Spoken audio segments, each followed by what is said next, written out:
This is Royce M, and you're listening to Chasing Dreams with Amy J.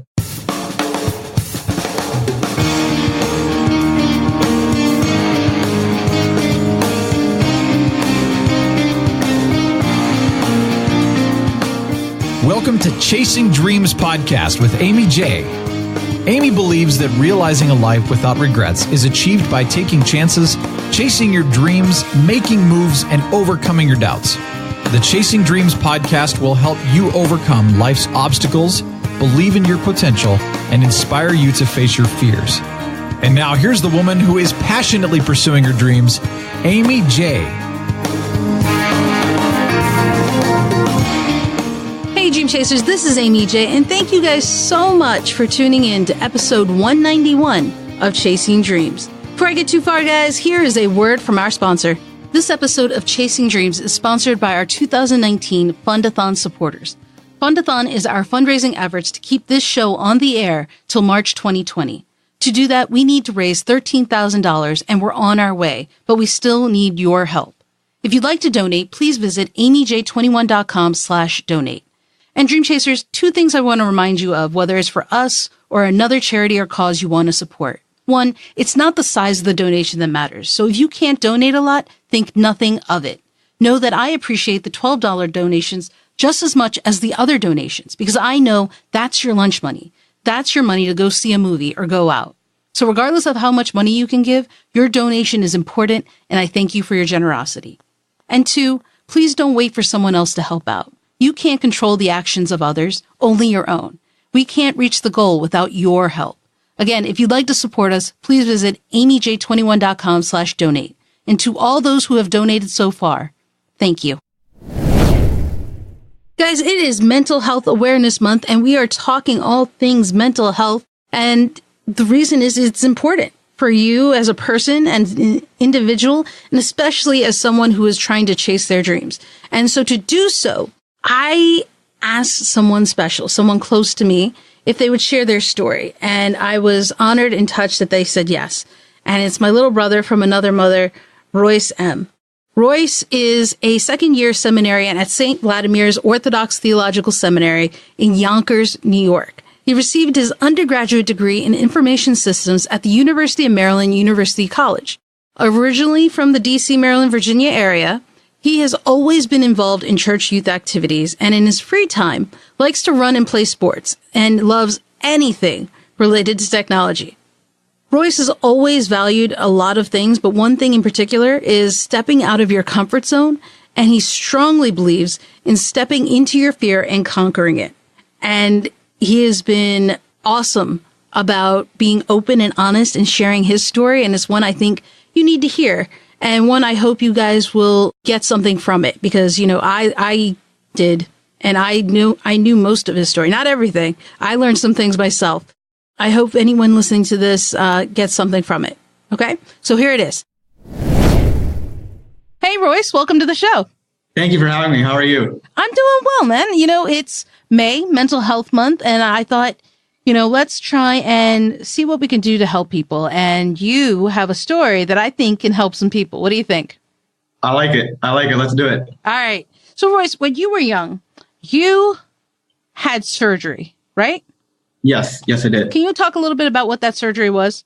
Yeah. So as I was growing up, between the ages of literally as I was born to about 2 years old, people saw a drastic growth in me. As far as physical weight, things like that. And people thought, and my parents and others who were around my parents thought, oh, he's just a big baby. And, you know, nobody was really had too much thought into it until I started around from 1 to 2. My growth rate was so exponential that I wasn't supposed to be that big at 1 year old, and that big at 2 years old. So my parents got pretty worried. So they took me to the doctor. They asked the doctor what was going on. So they did a couple scans, found a couple things. Originally, as they did the scans, they saw that something was in the brain scan, what seemed to be a tumor. And people were nervous. People were scared. Sure. Parents were obviously devastated, thinking that this is a tumor. Things were going around. Prayer chains were going around. It seemed to be the worst. And So as people are doing these things, surgery time comes up, and they want to take out this tumor. And as the doctors and surgeons open up, they actually realize it was a blood clot. And that blood clot was so big, it was pushing onto my pituitary gland. And basically, that's the gland that pushes out hormones, makes the body grow, things like that. And that's why it was growing so big. And, through complications and things like that, some things happen. I have to wear glasses now. I have certain symptoms that I had growing up. So, we can get into that. But, that's basically what happened with my surgery. Yeah, and it was pretty devastating. But, things turned out to be good in the end. And I'm pretty happy about that. You didn't let it slow you down. Do you feel that you led a normal life growing up? Do you feel that as a result of the surgery, you were held back, or were you able to live a normal life? I think I was held back a little bit. Now, the one thing we haven't determined, I have my guesses, but there are certain symptoms that I had growing up that I think relate to the surgery. But one obvious one was my glasses. And growing up, being a very quiet person, being a very easy target per se to other kids who are very outspoken, who were more aggressive, they saw things that were easy to pick on. One thing was my glasses, and it was easy to be called four eyes and things like that. So I was held back in that stance, and being quiet. I didn't want to. I had no voice to voice my opinion of, hey, I'm not four eyes or whatever. I also grew up having ADHD, and those are one of the major symptoms I had. And I don't necessarily know if it was related to the surgery, right? But I have my guesses that it has something to do with it. So I grew up in school trying to do things, and I was slow. I would try to finish work. I would be the last person to hand it in. But having ADHD, it's a focus problem. It's something that challenges you. But I noticed that although I was slow in some things, when I was really passionate in other things, I was super fast with it. Mm-hmm. So growing up, I was really good at math. And having ADHD, I think hypertensed that, or super focused my attention to the math equations, and I could do them like right. that. But comprehension, reading, vocabulary, a lot of those things really slowed down with me, and I guess I didn't have that passion for it. But you could tell from a lot of my experiences, a lot of my education, and just looking on paper, I was pretty slow at a lot of things. So you talk about a few things I want to kind of unpack right there, right? Sure. So when you described earlier about the relationships people had, how they treated you, is it safe to say that you to categorize it as you were bullied? Yeah, absolutely. There's, without a doubt, without hesitation, I could say it was bullying. What's interesting is, right, this was traditional bullying. This isn't even online. This is before, I know he looks young, guys, but this was before, social media and internet and Facebook, right? You were still kind of growing up in a pre-digital space. So this is traditional bullying. Yeah. Of the verbal kind. And it sucked. It really sucked. I can't even, there's no other words to describe how the feeling was, because there are a lot of things I could say about it, but the general is it sucked. How did you get past it? Did you get past it, or did you just kind of take each day one at a time?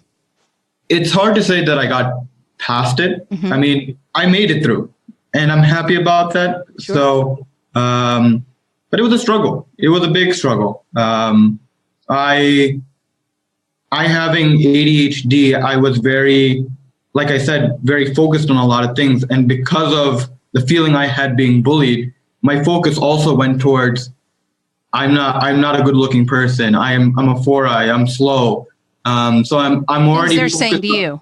Things that are saying to me, yeah. And I'm already focused on that. I'm the big victim here. Mm-hmm. So I could never get past that, and I think my ADHD played into that. So it took a lot to manage it. I wouldn't say get over it. Sure. Because in school, there would be days I'd get over it, then the next day, same cycle happened. Sure. You feel confident, and then boom, something happens. I'm already back at point zero. I had a good couple of, those close-knit friends I talked to. I could explain what was going on. They wouldn't necessarily understand because they weren't experiencing it. Yeah, but they weren't a listening ear, and that's what I took out of it more. My parents, they really loved and supported everything I did. But this was something really hard for them to understand. And growing up here in the States, where my parents grew up in India, and then certain things that happened, and and I don't blame them for that at all. Mm-hmm. It's just something that we weren't able to understand. That I could just explain to them, this is what's going on, and they would understand to the best of their ability. But my friends who were with me in that struggle or saw me going through that struggle, sure, they understood it a little bit more and could not advise me, but at least they could understand. They saw what I was going through. So would you say it's safe to say that having people you could go to, having a safe space, people to talk to and kind of let it out, your frustrations, your sorrow about this really help make a difference? I'm sorry, could you repeat that one more time? Sure. Would you say that having these people, your friends, mm-hmm, was a safe space to help you kind of make it through? Yeah, okay, for sure. Having these thoughts bottle up in my head, I don't think would be really good. Because that did start to happen when I felt bullied. I felt victimized. I felt like nobody was there. I was backed into a corner. And because I felt like I was backed into that corner, I felt like I had nowhere to go to. So when I did make these friends, it was much easier to be like, I have people standing with me. They may not be able to help me, but they were with me. But they were helping you in a way by being with you, right? Yeah, absolutely. Okay. Absolutely. So it's like the friends that I made weren't the people who were just going to get in the bully's face and be like, you better stop that. Like you see on TV, right? Yeah. But, they were there. I appreciate them 100% for that. So the other thing you talked about that I kind of want to unpack is ADHD, right? So what would you say you did to address the ADHD you had? So, no, that's a really good question, because when we realized I was slow at a couple of things, the first thing we did was my parents took me to the doctor again to see what was going on. And my doctor had told my parents, go see a psychologist. Mm-hmm. Maybe there's something that they could do. And that's how I got first diagnosed with ADHD, through the psychologist. Okay. And, we have some thoughts on that too. Through this whole process, I have my various thoughts on it. But wait, you say that. Do you mean you didn't agree with it? My parents didn't agree with it. Okay. What about you? And I kind of agree with it, but the way that we took to solve it, I didn't like. So what was that? At a very young age, I was put on heavy dosage ADHD medication. Mm-hmm. And I think that messed with my head a little bit. Okay. So, I have, like I said, I don't know. I can't necessarily say for sure, but I have my thoughts on that it did mess up. And, the medication for the short run did help. It would keep me focused for the 9 to 5 or whatever the school timing was, right? Mm-hmm. Once I got back, it would just be back to point zero. Okay. So I was medicated for a very long time. I hated taking the medication. Had taken the medication, I would get headaches, things like that. And I didn't feel like it was really helping me. So that was the first step of trying to solve the ADHD problem. Okay. Then I believe I was in 3rd or 4th grade, and I had told my parents, I don't want to take this medication anymore. Mm-hmm. It wasn't my parents taking me off, but it was me saying, I want to get off this medication. And they wanted me off the medication too, but for their child to be going through this, and this is right now the only solution. Sure. It kind of, what can you do? You're put in a position where you have to take the medication. I told my parents, you know what? I'm going to get over this. I'm going to do this on my own. It's probably going to be stressful and it's going to be a lot of work. but I feel like I could get over this on my own without this medication. So my parents took me off, and getting off the medication, it was like getting off a drug, for those who go through drug withdrawal. It felt like that. Okay. Like you were on medication for so long and you just cut off. It was weird. I mean, I was happy about it, but I felt like I still felt nauseous, still felt getting headaches. I remember that like vividly. Do you regret coming off of it, or were you able to fight through it? I was able to. So that was the thing. It was that fight in me that I didn't want to take the medication that got me through it. Like, I didn't care how bad I felt physically. If I was getting headaches, I was feeling nauseous. If I was feeling all these things, even if I was feeling out of focus. Sure. I was that fight to be like, I don't want to be on this medication, and I can do this without that medication. Was kind of my motivation to be like, all right, we're going to get through this. I don't know how, but we're going to make it through. And so you're saying that you were able to conquer ADHD during your school years. I was able to manage it. Okay. Fair. Because it wasn't all there. Like, you know, in the sense, when I say it wasn't all there, I was able to manage up to a point. But I still felt like, you know, I'm kind of pushing through, trying to get on my own. You know, like, and that was kind of either me trying to be a man or me trying to be successful without the medication. I don't know what to call it yet. But you were determined. I was determined. And, you know, asking for help at that point was asking for the medication to me. That was like, I don't want to be crippled by help again. I felt like I should be able to do it on my own. I just want to kind of put something out there, guys. So, you know, ADHD is a mental health illness. It is something that can be medicated. It is something that you can get help with. But to be clear, each person is different. It's important that you get help from a professional, from a doctor. And, you know, what you do at that point is up to you. Royce made a decision that worked for him. You have to make a decision that works for you. So just want to make sure we're clear. I'm not arguing that. Absolutely. Right. Drugs, no drugs. That's a different conversation. So don't jump on us for that. But this worked for you. Exactly. And I also would like to say that medication now is definitely much better with kids that I've actually talked to that have ADHD. So I don't want to say that the medication was all bad and whoever made the medication are bad people. That's not to say that at all. Right. It was just, I felt like for me, the medication wasn't helping me. And even after I actually did talk to my doctor afterwards. I told him, I did get off, you know, I didn't talk to you, I told my parents and my parents took me off. But my doctor agreed with me actually. Okay. And said, we'll keep this under supervision. Right. If we need to get you back on the medication, we'll get you back on the medication, but let's try it out. So he did help me out in that sense. And in fairness, guys, this is over 20 years ago, right? Yeah. Yeah. So in fairness, this is medical technology about 20 some years ago. So things have changed.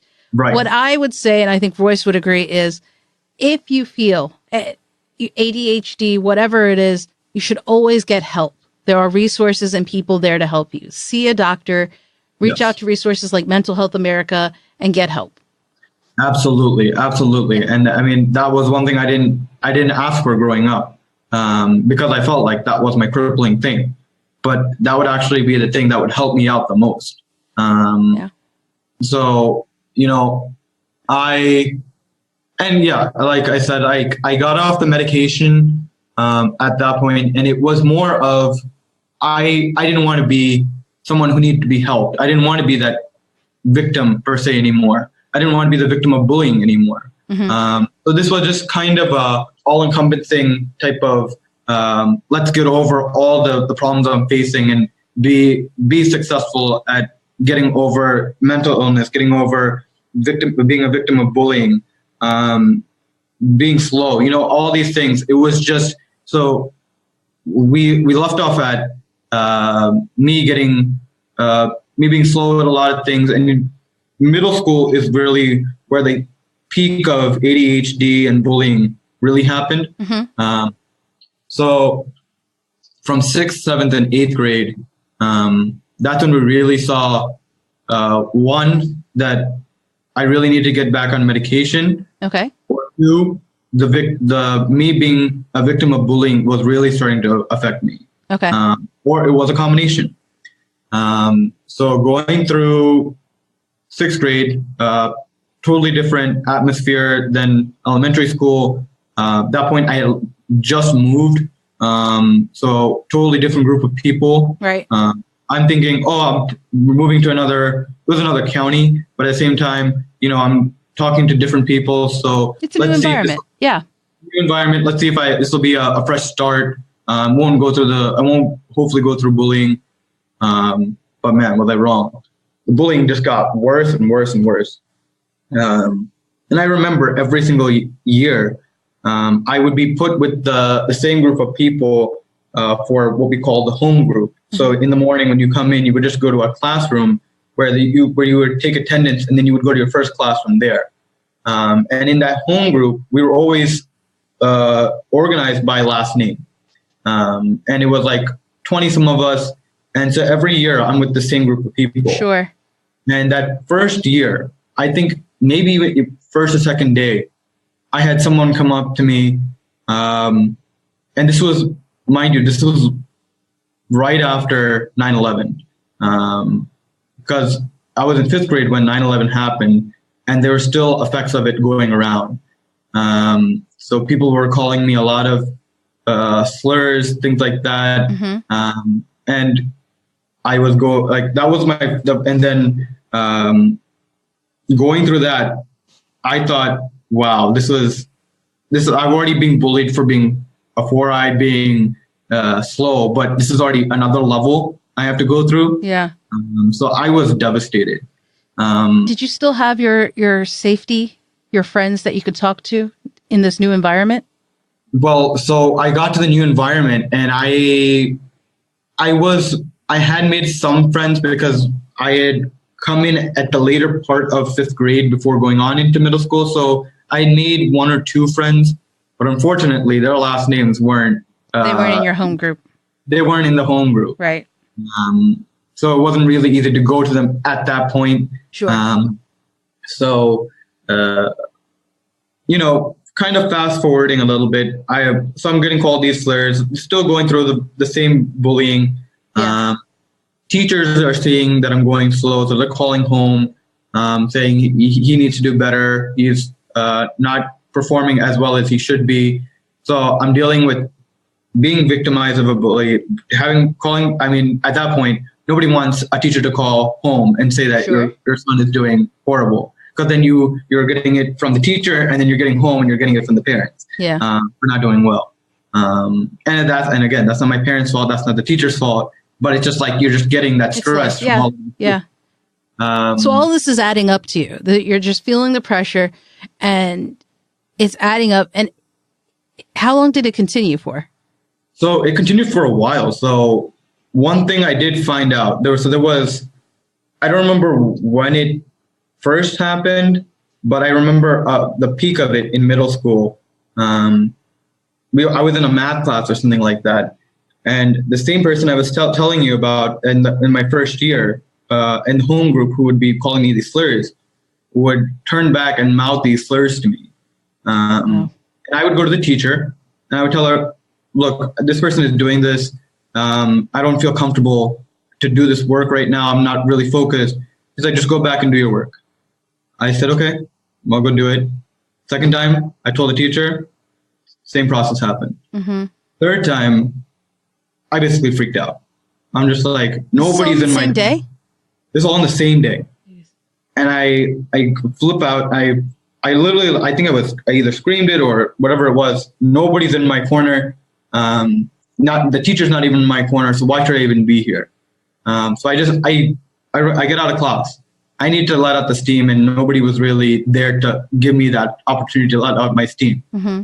So I go out, and I don't know if this was the first time, but this was one of the most memorable times that I had finally gone to the guidance counselor. And And that's someone in school who I hope they still have in schools, because, man, the guidance counselor, although like we were different people, different age groups, she really just talked to me about what was going on, it was okay to feel these things. You're not alone in these things. I wasn't hearing that from anyone. Right. I just felt alone in the situation. So just being able to go to the guidance counselor and talk. And because I like I said, like my friends weren't really necessarily around at that time. Right. You lost your support. Yeah, I lost my support. And at the same time, they were, and I felt like at that point, I don't want to get them in trouble.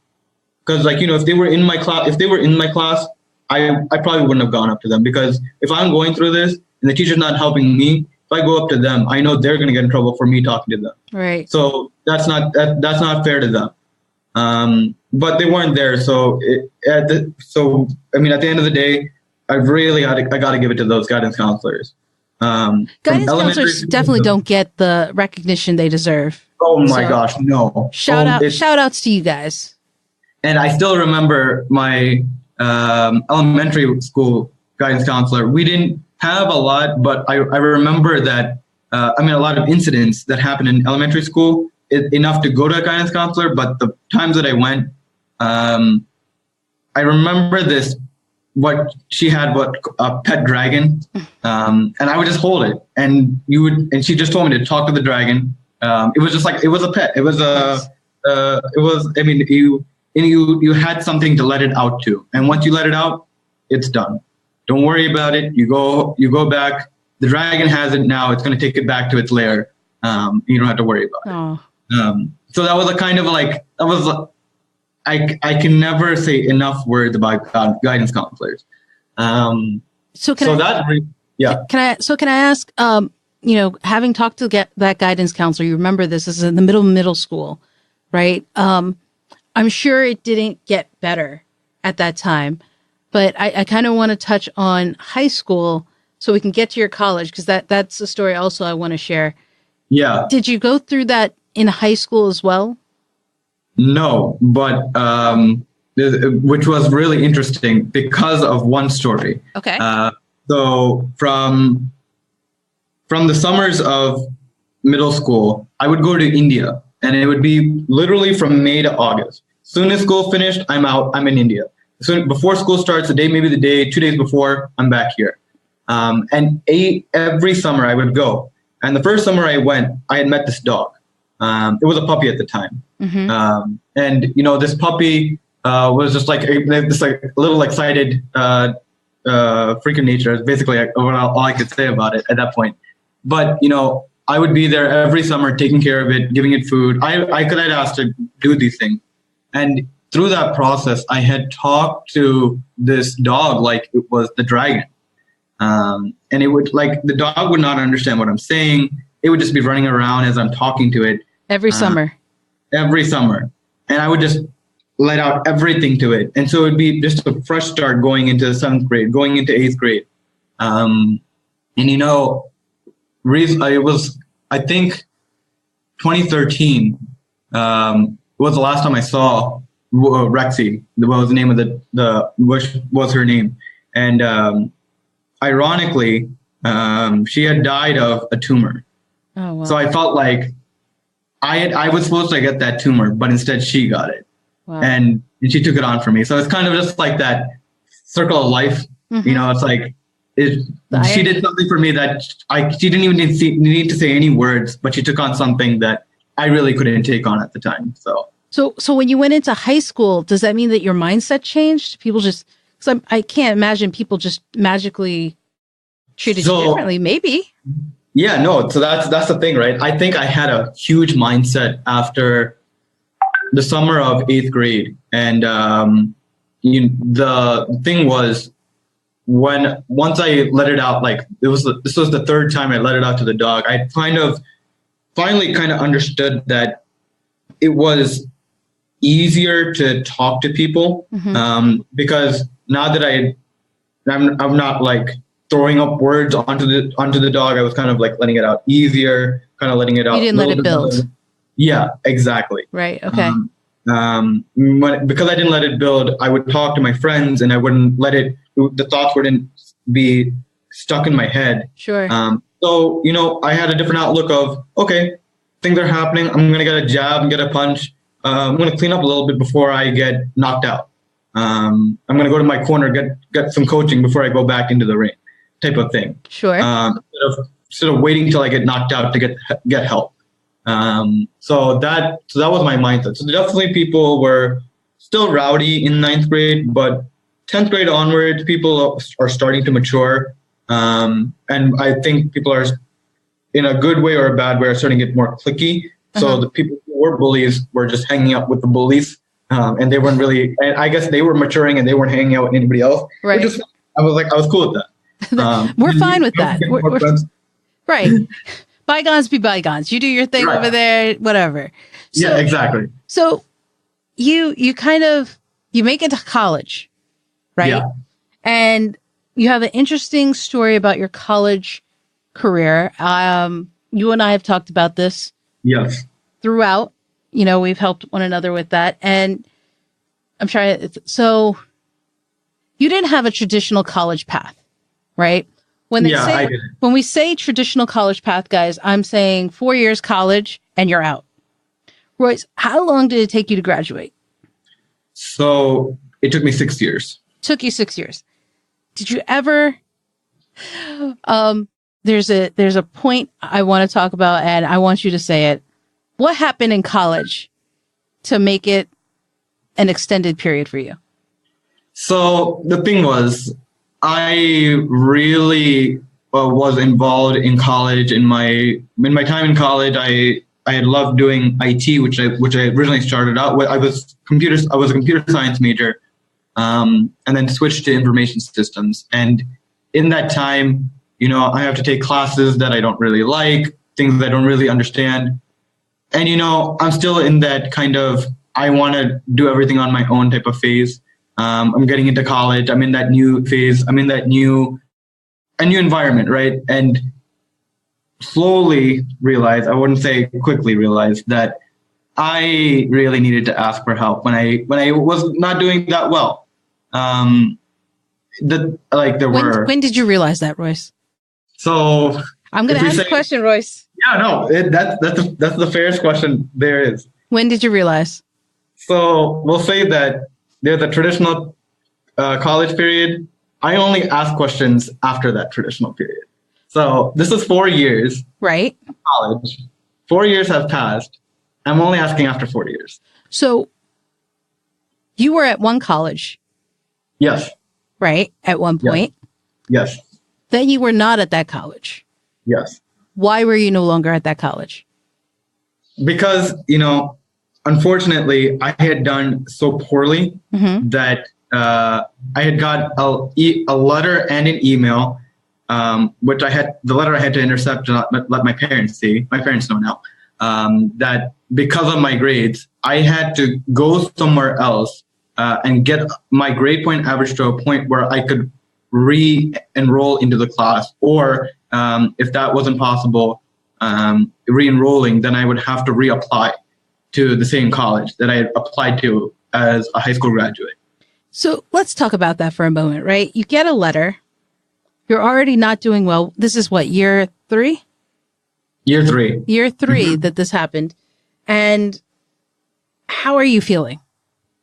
I feel horrible. I feel devastated. And this is this is the cherry on the top, wasn't it? Because this is year 3. Years 1 and 2 weren't the easiest thing for you either. Right. Exactly. And so for some reason, I mean, one thing I can say is, and it might have been just me blinding myself, but my IT classes, like I said, I have a super focus on some things. My IT classes, I was doing excellent. Right. Everything else, I was nowhere near that. I was nowhere near that. Right. But it got to a point that you weren't doing well. So year 1, year 2, you're passing barely. Yes. Right? That's fair to say. That's definitely fair to say. Year 3, not doing well. Yep. You get the letter. You're feeling some kind of way. Yep. Right? What does it do to you when you're getting this is happening to you, and you're seeing your friends graduate, getting ready to move forward? They're not suffering like this. How does that make you feel? And what did you do? So I'm seeing my friends graduate. These are the people I'm hanging out with. We're in college, we're going to parties. I'm hanging out with these same people. They're doing the same things I'm doing, I think. And they're succeeding. They're passing with honors. They have scholarships. Right. They don't have to worry all about good things. Right. Amazing things, right? But I'm here like sulking in, oh well, I still want to hang out with them, but I'm really failing my classes at this point. And I'm blind. I'm not seeing that at this point.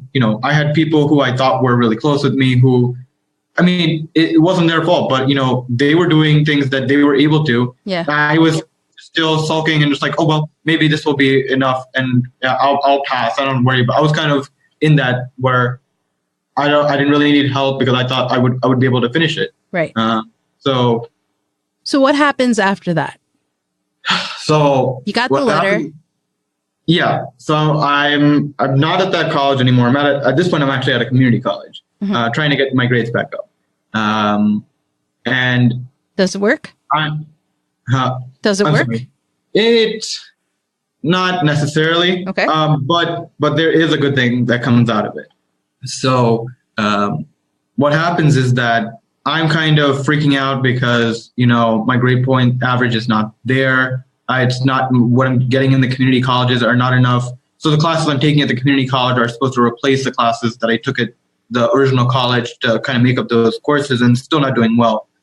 I finally talked to actually one of the teachers there who I noticed goes to the college I graduated from. And I asked her, what is this school? What's going on? And I first tell her about my situation, and she's just like, I'm gonna just switch to another college. And I never think about that. I'm just like, I started here, I had 3 years. Like, how do I transfer everything? I'm like, if I go somewhere else, do I have to start over? Do I have to start from point one? And she's like, no, this is a part of the same system. I was in Maryland, so it was all part of the same University of Maryland system. Right. So what happens is that I started researching. I'm like, this is really interesting. They have programs there I was actually interested in. If somehow I graduated in time, that I would love to do even their master's program. I was so gung-ho about this college. But at the same time, if I wanted to do this, I needed to change my ways, because I knew that's really when I knew that something needed to change. Well, let's talk about one more thing that motivated you, right? Yes. As long as I have known you, you have always wanted to go to seminary. Yeah. Right? That has been a passion of yours. And the thing that was holding it back was you couldn't go to seminary till you had a bachelor's. Yes, absolutely. How many times would you say you were frustrated by that fact? Because we've talked about this. Yes. Right? Would you say that was a motivating factor for you? Absolutely. Because, growing up, I didn't know if I wanted to go to seminary or not. And I looked into what was needed, and I thought I really wasn't sure about what a seminary program looked like. And doing the research, the first thing I saw, must have a bachelor's in whatever subject. Yeah. It didn't say IT, didn't say anything. In any subject, I needed to have a bachelor. And I was really bummed because I was looking at this year 3. Yeah. I'm thinking before all this happens, before the letter comes, oh, okay, I'll graduate. I'm just like kind of doing my preliminary research. And I get the letter. I'm thinking, I'm probably never going to go to seminary because I'm never going to be able to graduate college. Yeah. And you felt that you held on to that for about a year and a half, 2 years, right? Yeah, right? Absolutely. Because it wasn't until the 4th year of the struggle that you went through, right? Through the 3 years at the regular college, the 1 year at the community college, you're thinking about transferring to this new college, that you and I had a sit down talk about this. Right. Right. And you talked to several people and experts, other teachers, right? Because we had talked about why you hadn't asked for help, right? We talked about not just that, we also talked about, I shared with you a story of someone else who, all her life had studied, had done well, and then in this one school struggled, failed, and found out she had a learning impediment, meaning she needed extra time. She took a test, found out that, she needed extra time to study and take tests. And that changed the game, right? Admitting that you needed help. Right. Was that the game changer for you? 100%. There's no other way to say it.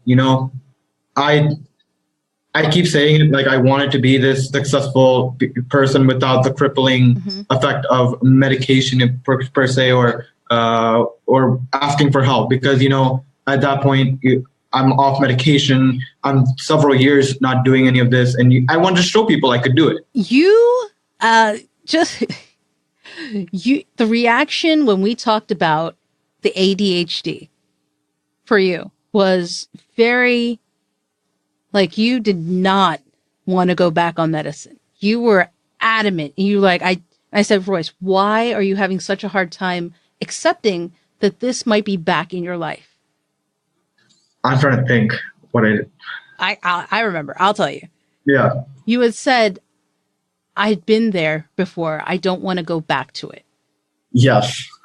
And I said, okay, I get it, but you have to acknowledge that this is holding you back. So what did you do about that? So I had finally come to grips with it, that ADHD was still affecting my life. And I really didn't want to accept that. No, you fought me, man. I remember that. So I finally went and I talked to my doctor. What should I do? She at that point doesn't see any problem with me physically. There's no problem there. She said, right now, since you're bringing it up, we'll keep it like the previous doctor said, under supervision. What is going on? You really feel like you need to get you back on medication, we'll get you back on medication. That was the first step I took. Second step I took was I'm going to go talk to a guidance counselor at school, at the college. Yeah.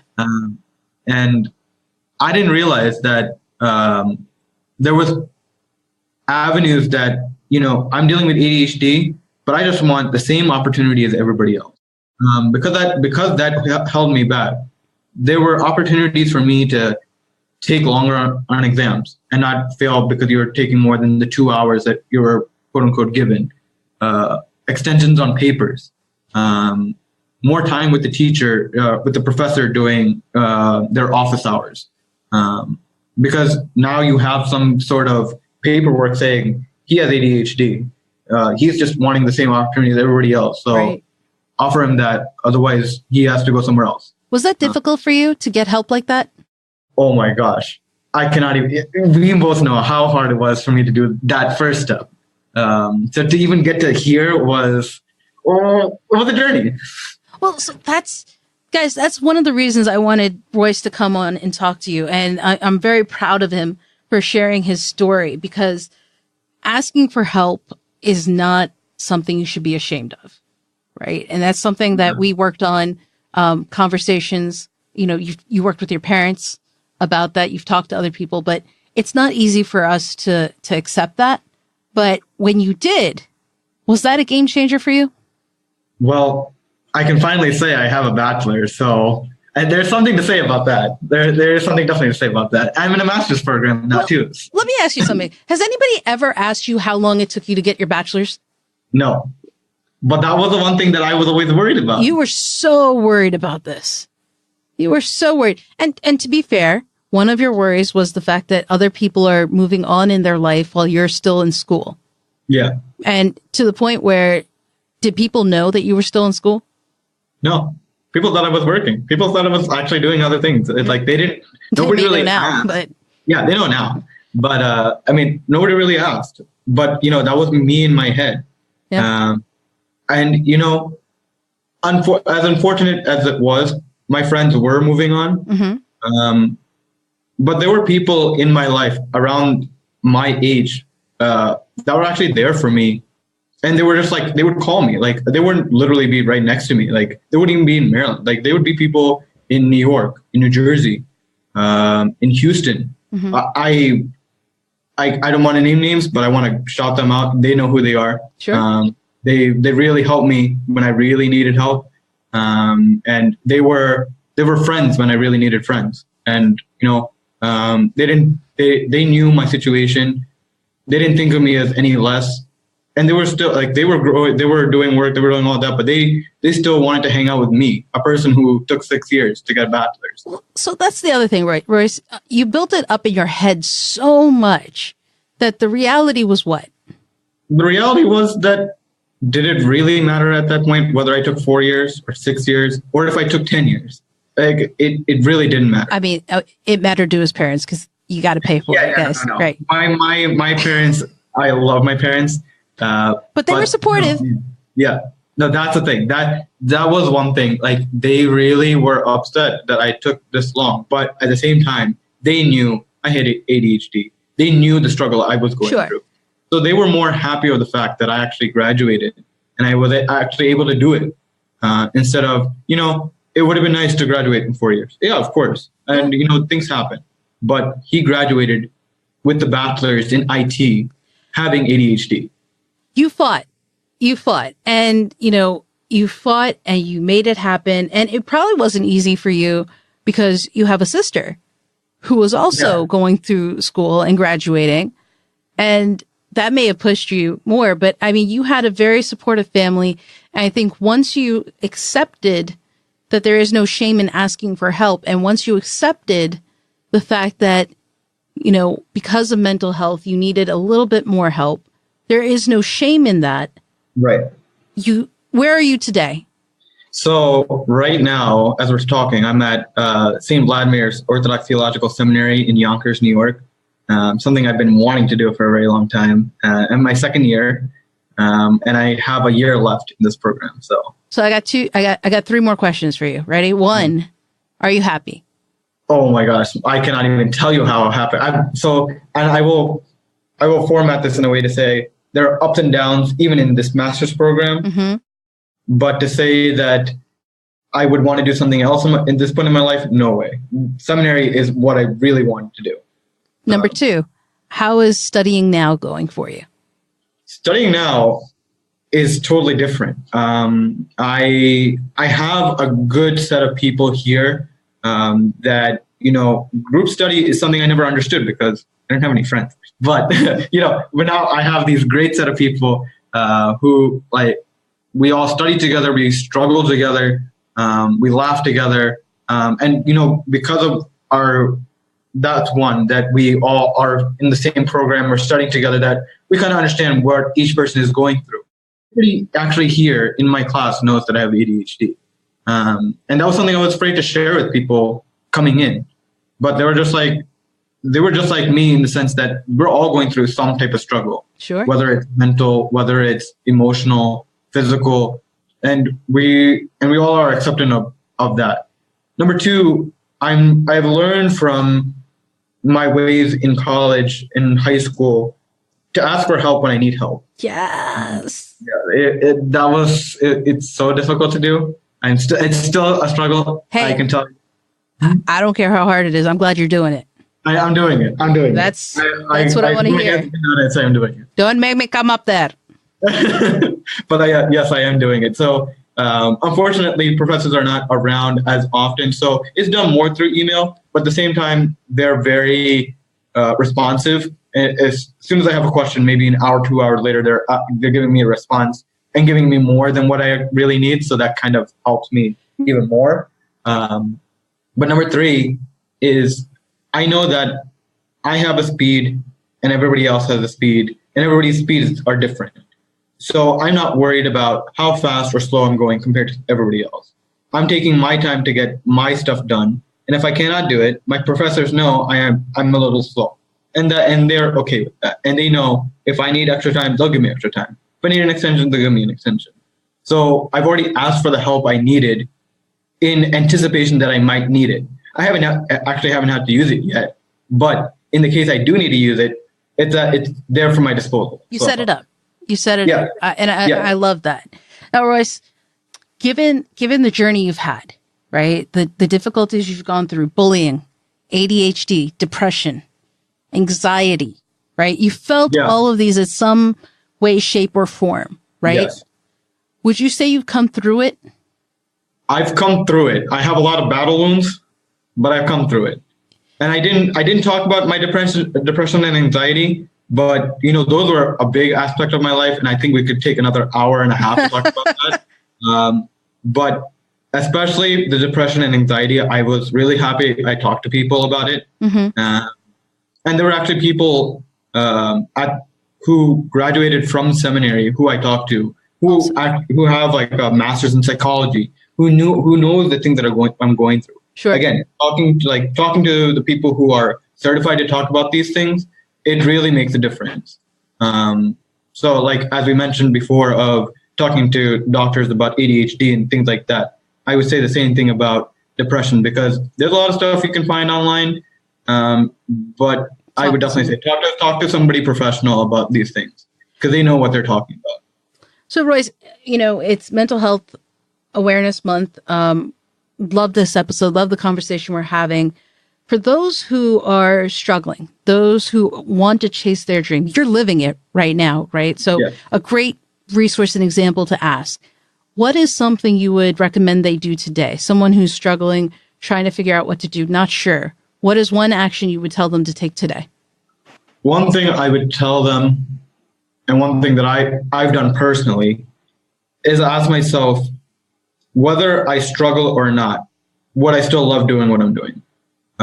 That's my first and foremost thing.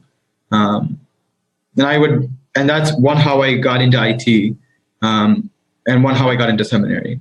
Getting into IT, I knew I wasn't good with economics. I wasn't good with reading comprehension. I wasn't good with writing papers, but 70% of the classes were economics, reading papers, writing papers, and all that, right?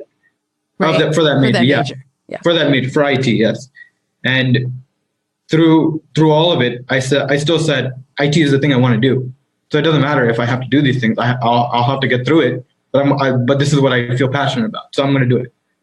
And same thing for seminary. And we talked about this before. I saw the first requirement before anything I read anything else. I needed a bachelor's.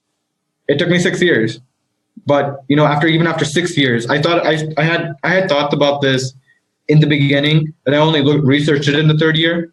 But which means I thought about seminary for 6 years. After 6 years, even going through all those struggles, I still want to go. So again, it's whether I struggle or not, do I still love what I'm going to do? And I said that's what the top thing I would say to somebody who's thinking about chasing their dream, thinking about something they're passionate about, and are not sure to take that first step. And you may fail. You're gonna I talk about stepping into failure with my friends, because that's basically what I did. Like, I knew going into IT, I was going to step into failure, because I knew how sucky I was at economics and things like that. But if you don't step in, how do you know you're going to fail? It's true. And if you do fail, what are you going to do? Are you just going to say that's enough and step out, or are you willing to take those strides, take on those battle wounds, and make it through? Royce, I love it. I love it. I love this conversation. I love everything you shared. Thank you so much for being so vulnerable, open, and honest. And I know it can't be easy, and I appreciate everything you've said today. Thank you. Thank you. Thank you. I really appreciate it. Thanks for having me. And guys, that is my little brother, Royce. How awesome is he? I'm so proud of him. I've been proud of him a number of times throughout the years, especially with what he's gone through, but to be brave enough and open enough to share his story is probably one of my prouder moments of him. Yeah. And the fact that he's chasing his dream is awesome as well. He is someone who has worked hard and hard and hard, and it has not come easy. And he's still doing it. He's never quit, and I am so proud of him for that. And you guys can learn more about Royce and find all the links we mentioned on the show notes page, including a behind-the-scenes interview that we did with Royce on our YouTube channel. That link is in the show notes page over at amyj21.com/episode 191. That's episode 191. All right, Dream Chasers, until next time, keep chasing. Thank you so much for listening to Chasing Dreams. Amy would love to connect with you and hear all about your pursuit of chasing your dreams. Connect with her on Facebook, Twitter, or Instagram via @ChasingDreamsHQ. Or you can find Amy on Twitter @AmyJ21. That's AIMEEJ21. Be sure to visit headquarters over at ChasingDreamsHQ.com for more inspiration, motivation, and resources to help with your own dream chase. We hope you'll join Amy next week, and until then, keep chasing.